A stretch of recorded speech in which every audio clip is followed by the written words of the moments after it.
ಮಾಲೀಕರದ ಮತ್ತೇನಾರೇ ಒಂದು ನಾಟಕ ಮಾಡಿ ಕಾರ್ಖಾನೆ ಮಾಲೀಕರ ಇವತ್ತು ನಮ್ಮ ಬರೀ ತೆಗೆದ ಅದರೊಳಗೆ ವಿಶೇಷವಾಗಿ ಪ್ರಭಾಕರ್ ಕೋರೆ ಅವರ ಇಡೀ ಈ ಕಬ್ಬು ಬೆಳೆಗಾರ ಸಿಸ್ಟಮೆಟಿಕ್ ಅನ್ನ ಹಾಳು ಮಾಡ್ತಕ್ಕಂಥ ಚಟುವಟಿಕೆ ಹುನ್ನಾರನ್ನ ಮಾಡುತ್ತಾರೆ ಅನ್ನುವಂತ ವಿದ್ಯಮಾನಗಳು ನಮಗೆಲ್ಲ ಕೂಡ ಗಂಭೀರವಾಗಿ ಕಂಡು ಬಂದವು. ಪ್ರಭಾಕರ್ ಕೋರೆ ಅವರಿಗೆ ಎಚ್ಚರಿಕೆ ಕೊಡ್ತೀವಿ. ಪ್ರಭಾಕರ್ ಕೋರೆ ಅವರ ಭಿಕ್ಷುಕರಲ್ಲ. ಪ್ರಭಾಕರ್ ಕೋರೆ ಸುಮಾರು ಲಕ್ಷ ಕೋಟಿ ರೂಪಾಯಿ ಆಸ್ತಿ ಇರ್ತಕ್ಕಂಥ ಒಬ್ಬ ಪ್ರಭಾವಶಾಲಿ.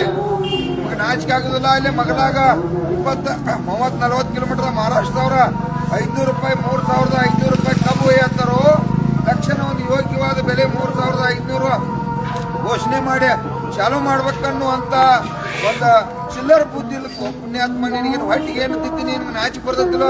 ಎದಿಯೊಳಗೆ ಇಲ್ಲೋ ಒಂದ ಕುಂಡೈತೆ ಅದು ಎಂದ್ ಹೋಗ್ತಿ ಗೊತ್ತಿಲ್ಲ. ರೈತರಿಗೆ ಇವತ್ತು ಒಂದು ಯೋಗ್ಯವಾದ ರೇಟ್ ಕೊಡ್ಬೇಕನ್ನುವಂತ ಚಿಲ್ಲರ ನಿನಗ ಬುದ್ಧಿ ಕೂಡ ಇಲ್ಲ ಅಂತಂದ್ರ ನಾಚಿಕೆ ಬರ್ಬೇಕ.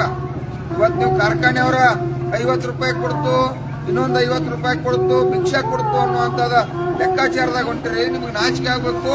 ಇದಕ್ಕೆಲ್ಲ ಕಬ್ಬು ಬೆಳೆಗಾರ ಅರ್ಥ ಮಾಡ್ಕೋರಿ. ಇಷ್ಟೆಲ್ಲ ಸಾವಿರಾರು ಜನ ಇವತ್ತು ಅಹೋರಾತ್ರಿ ಆಗಲಿ ಹೋರಾಟ ಬೀದಿ ಒಳಗೆ ಕೂತ ನಾವು ಹೋರಾಟ ಮಾಡತ್ತು.